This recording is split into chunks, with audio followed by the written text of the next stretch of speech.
So welcome everyone. I'm Cathy Woods and I'm here with Jec Ballou. I'm coming to you from the Smoky Mountains in North Carolina. Jec is coming to you from California. And welcome and thank you all for joining us.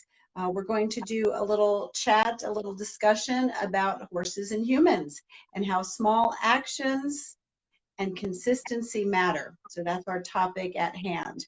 Those of you who don't know Jec and I'd like to give you a little bit of bio on both of us. So Jec describes herself as a lifelong student of horsemanship, which I love because I always say we're like all lifelong students of everything, right? So she is a lifelong student of horsemanship.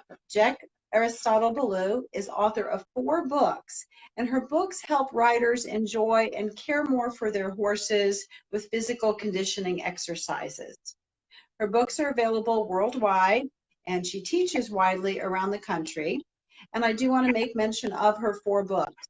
101 Dressage Exercises for Horse and Rider, Equine Fitness, 101 Western Dressage Exercises for Horses and Riders, and 55 Corrective Exercises for Horses.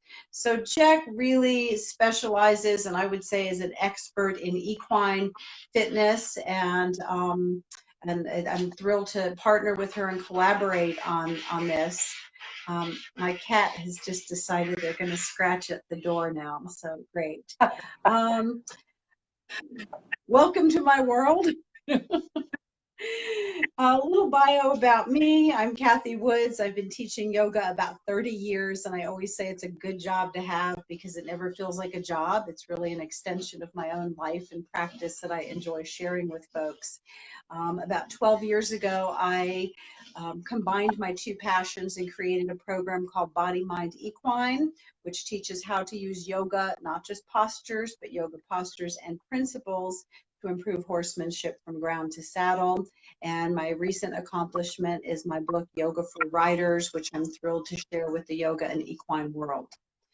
So that's a little bit about us. And what I'd love to do to get us started as a group is I'd like to include you all and lead you, everybody, in a little experience, and then I'm going to turn it over to Jec. So I like to start all my programs with a moment of centering meditation. So just sit or stand or lie in a comfortable position, and then take a moment to allow your eyes to close. Take a big deep breath.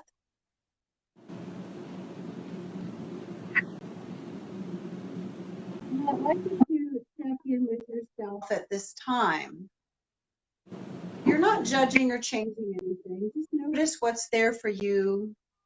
If there are any parts of your body calling your attention, if your mind is focused, if you're breathing deeply or shallow. So just taking a moment of inner inventory.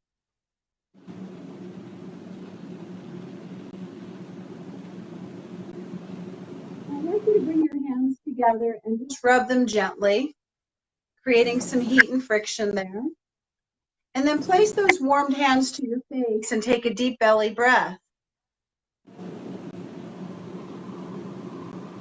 And now intuitively begin a little massage of your face, just rubbing away any tensions of the day. Cup your face again. Take another deep breath. Keep the eyes closed and lower your hands. And just focus for one moment on your breathing. Let it be deep and slow and steady.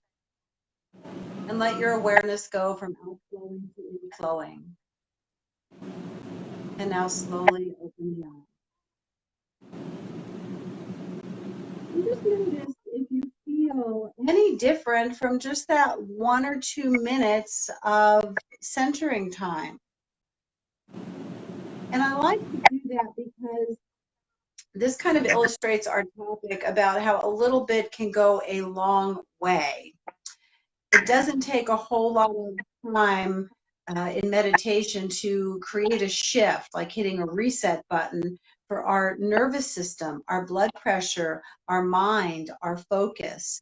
So those who say I don't have a lot of time to meditate, that's a little mini meditation that you can do really anywhere, even prior to an event or interaction with your horse or in your workday. So much of this can be really done anywhere. So just an example there, a little bit of mindful time can go a long way.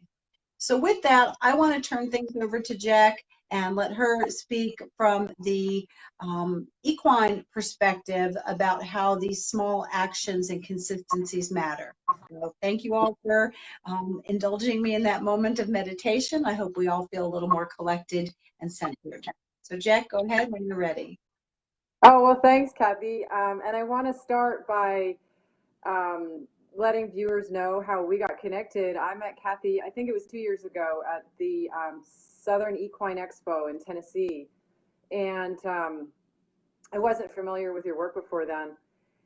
And the reason that I feel a kinship is one of my guiding lights in the horse world is Dr. Gerd Heuschmann from Germany, a trainer and author, and I ride with him every chance I get when he comes to California. And he recently was giving a webinar, and he's a very passionate person, and he was saying, okay, you want to be a better rider. We want to be better for our horses. We want to help them use their bodies better. How do we do this? You know, what's the secret?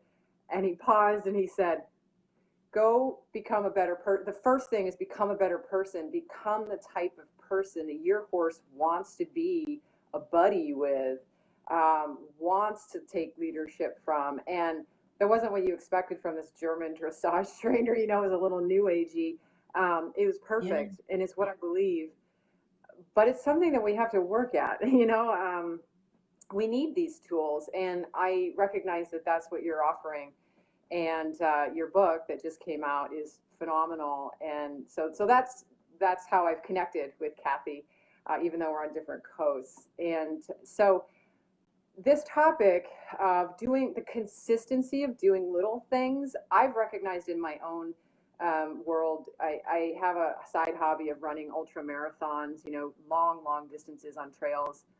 And it's not the extreme measures that one takes in their conditioning program to do things like that make you successful. It's just the consistent day in and day out of showing up and doing even a little bit of work that makes your body durable and be able to withstand that effort. So that's kind of a metaphor for the work that I'm doing a lot right now with horses. I wrote, I'll just hold it up. My newest book is called 55 Corrective Exercises for Horses, and they're little techniques many of us already know to do but don't do enough of. And so what I've done is just help people realize how you can assemble some of these quick 30-second little exercises to get the horse to tune up his postural muscles. Because what I recognize is that, you know, all of us, our lives are, we can have the best intentions, but our lives get busy, or things like a pandemic hit.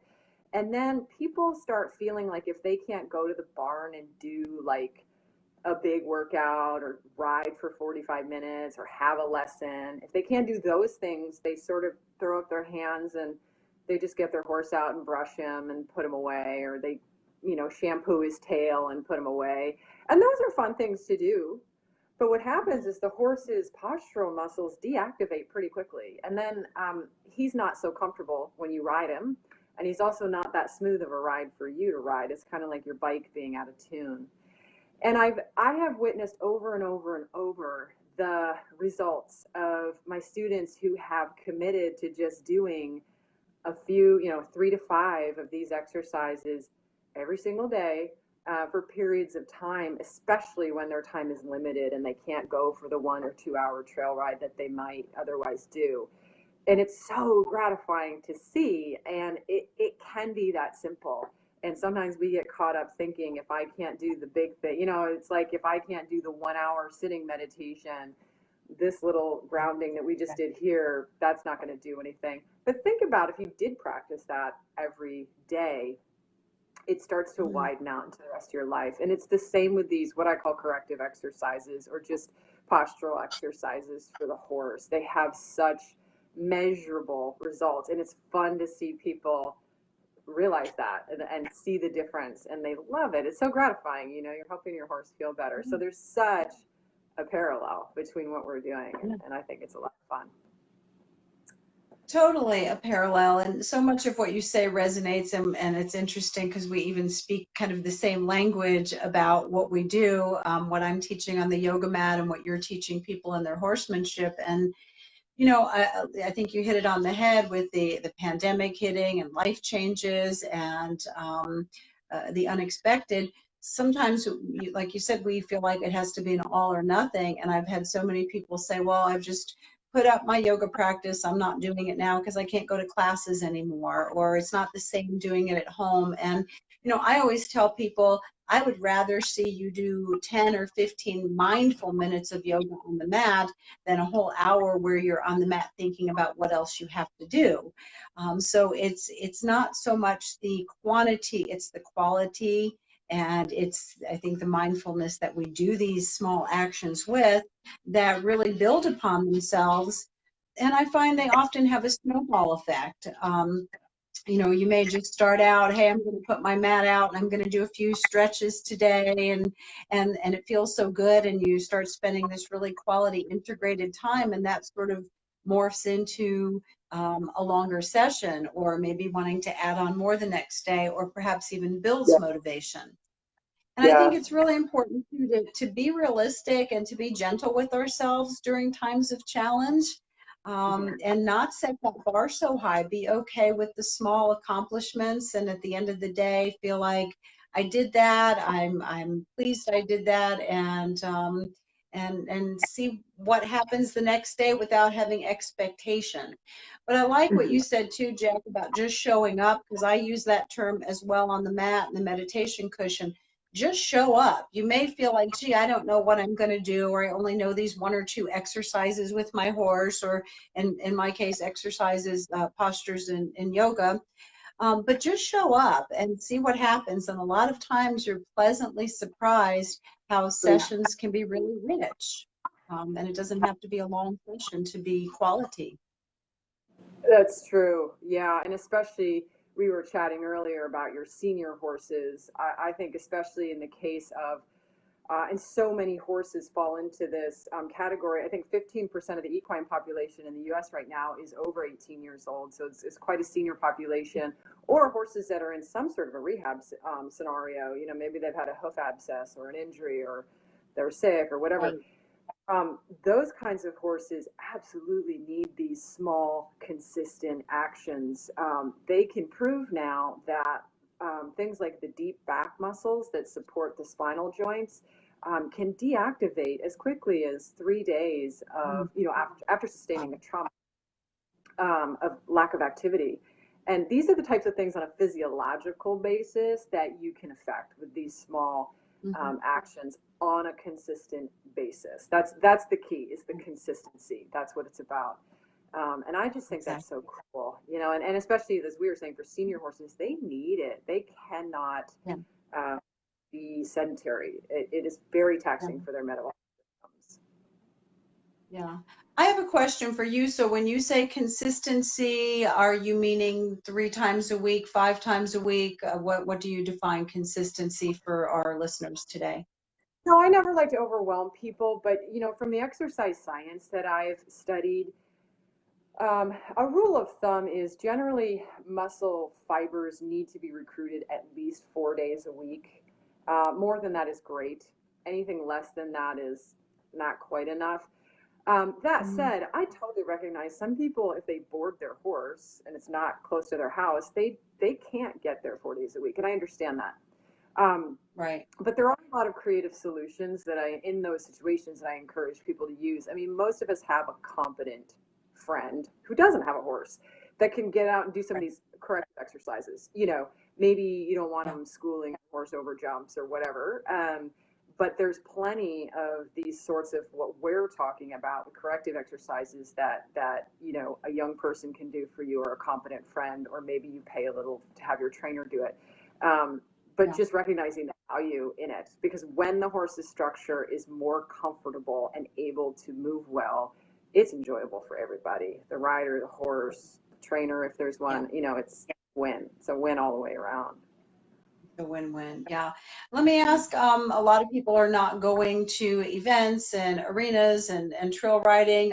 Most of your exercises can be done in a fairly small space, like a dry lot or a barn or just a small pasture area. Yeah, and with this book, it's specifically not designed to do the exercises in an arena. You totally don't need an arena, and in fact, many of the exercises utilize terrain. So one of my favorite ones Mm. is, I get a lot of questions about horses with weak or wobbly stifles, unstable stifle joints, which is kind of like the human knee. And one of the exercises I have in this book is finding a berm or a gentle slope or a drainage ditch or whatever you have that has a slope and riding the horse sideways across it. And you usually put the weaker leg on the high side of the slope so it stays in that flexed position, kind of like holding a Hmm. squat position while you move Mm-hmm. forward. But there's exercises in there like that that encourage you to use terrain because it's terrific proprioceptive input for the horse. Sure. Wow, that sounds great. So last night we practiced and did our little invite, and you mentioned that you were going to give some examples tonight about, was it horses you've worked with, specific issues? Was there something there you'd like to tap on? Yeah, well, I just had a very rewarding experience. It's a student of mine who had been taking lessons for many months with a young mare that she has, and it's a nice horse. She's a very good rider. And then I discovered that she had this other horse. It was kind of a horse she's had a much longer relationship with, but she never brought him to lessons. And then I kind of find out that he had sustained maybe a repetitive use injury or some kind of mysterious lameness, that nobody can really diagnose. And maybe it was in his foot, and they did some injections. And long story short, she kind of just, this had been her buddy horse, and she kind of like, fell out of love with him and put her focus elsewhere. And there was a body worker that went to work on him, and she encouraged my student to, like, don't give up on this horse. He's still, and he's young, he's only I think 14 or something. And the body Hmm. worker said, I think you could do a lot to get him sound and back to he was showing second level dressage, by doing some of these corrective exercises. So she brought him to a lesson, and I rode him, and Hmm. she said, doesn't he feel a little broken? And that actually was the best word. It was, again, I use the bike analogy, but it was like a bike where the brakes are kind of grabbing and sticking and the chain is falling off. And like everything was just not right. But Yeah. he had a great spirit. He wanted to work. And so I left her, this is probably 3 weeks ago. I left her with just like a program. I was like, okay, do this little exercise this many times every day. Be consistent. If it's going to work, it's going to work. If it's not going to work, you can, after 3 weeks, just, walk away. And I got to see her Tuesday, and I got on the horse, and right away I was like, oh my God, he felt whole. You could feel his back. He was comfortably in the Wow. con. He was trotting rhythmically, and it was so cool. It was so cool. No joint injections, no medicine, just Yeah. showing up, doing this kind of, it could be seen as boring, but I don't think any time with our horse is boring, really. I think all this stuff's great. And it was, when you see rewards like that, you're like, oh, okay, this is cool. And I Yes. think sometimes it's easier for us to do that for our horses than ourselves, maybe. I don't know. What do you think about that? Yeah, yeah, and I'm sure she was thrilled to have her horse back too, Yeah. But yeah, I think it's important for the human and the horse. I talk a little bit in my book about, we talk so much about collection and groundwork for the horse, and what about collection and groundwork for the human? And I look at the yoga mat and the meditation cushion as this great place, this great platform to do groundwork with ourselves, as well as collection, because it's an opportunity to spend this integrated time with ourselves. And we're, like you're doing with horses, we're fine tuning our body, our muscles, our joints, our nervous system is so affected by yoga and the breath work. And Yeah. then as far as, meditation is a great place to become collected. Sometimes we feel like our minds are just running the show, and it's this constant freight train of thoughts. And to learn to slow that down, that's a form of collection.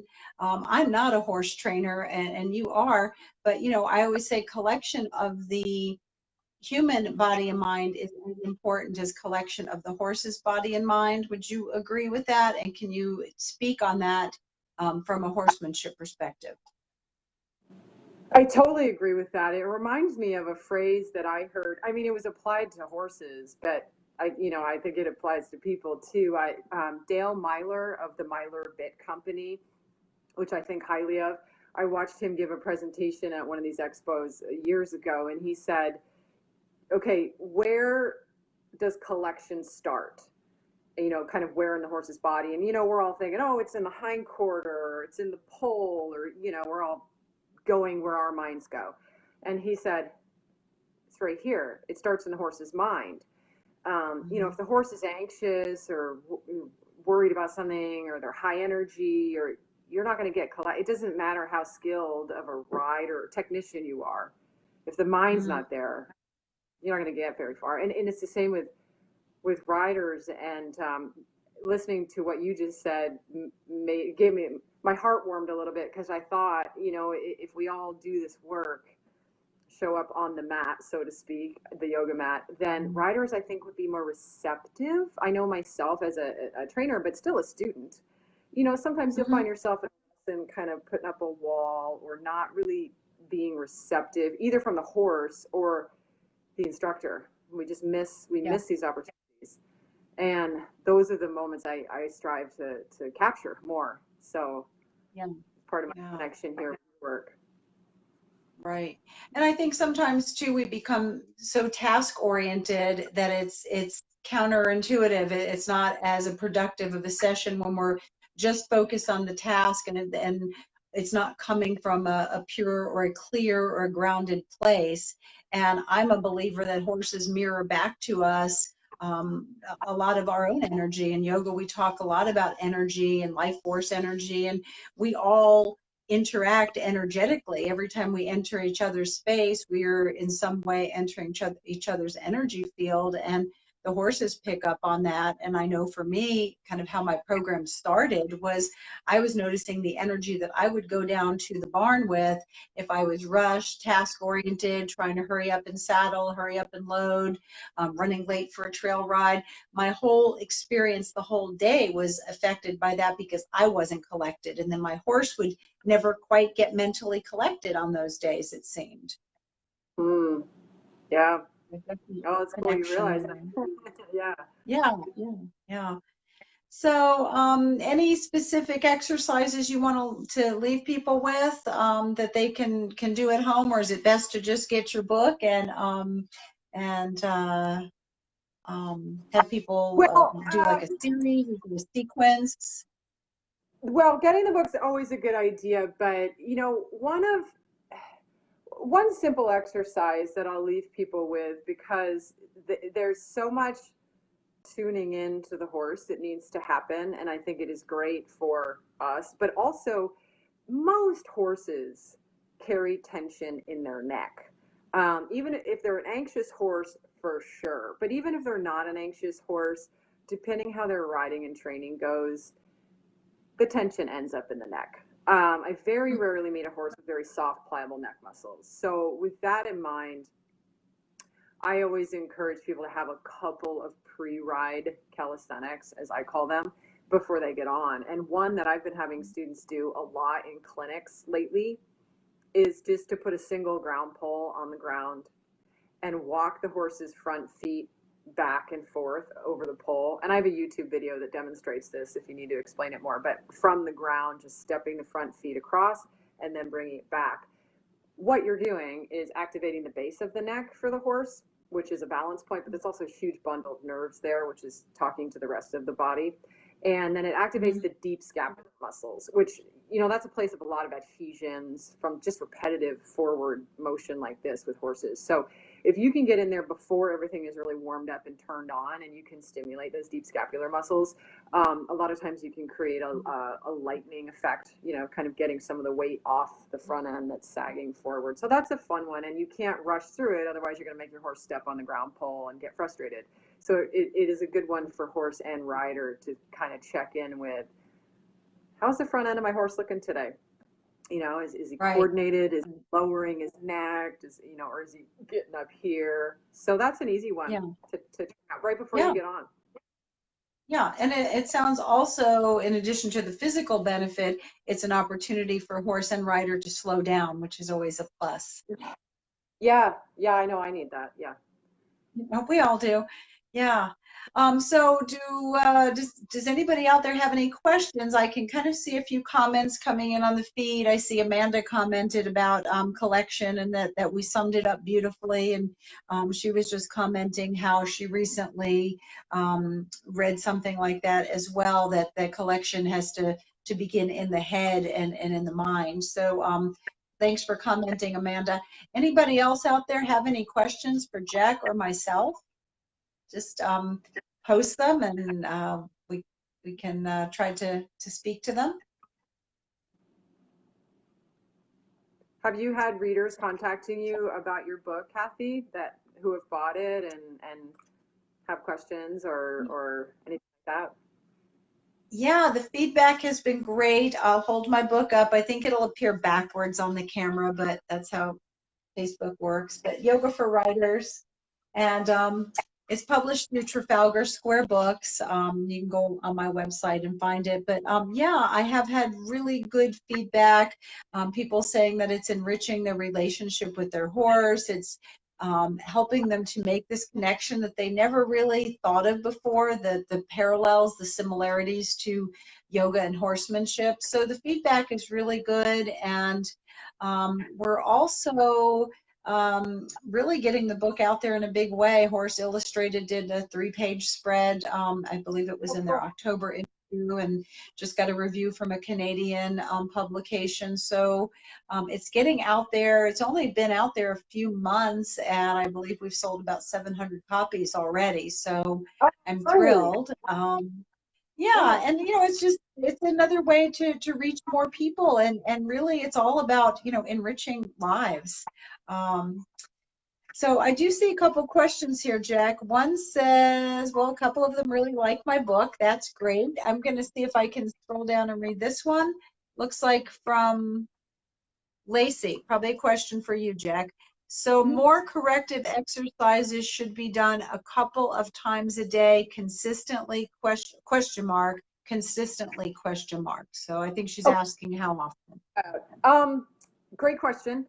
And I'll try to make this as short as possible, because this is something I could just talk at length about. But typically when we are trying to recruit postural muscles, so deep, highly innervated muscles, not your big gymnastic muscles, not the hamstrings, not the long back muscles, but the deep, small ones.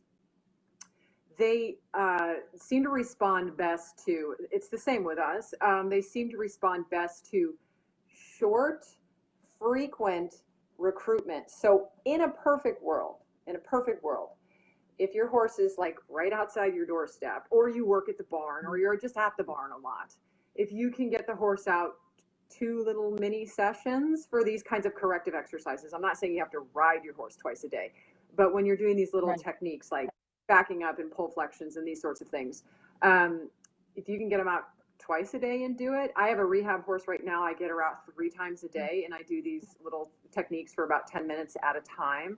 And I do that, I try to do it 5-6 days a week with her. That's the best. Now, the horse's nervous system, just like ours, becomes very adapted, at which point they stop making as much gains from the exercises that you're doing consistently. So if you're doing them 5 or 6 days a week, I recommend that people swap out to a new batch of exercises every 2 or 3 weeks. So you're still having that novelty effect on the horse's neuromuscular system.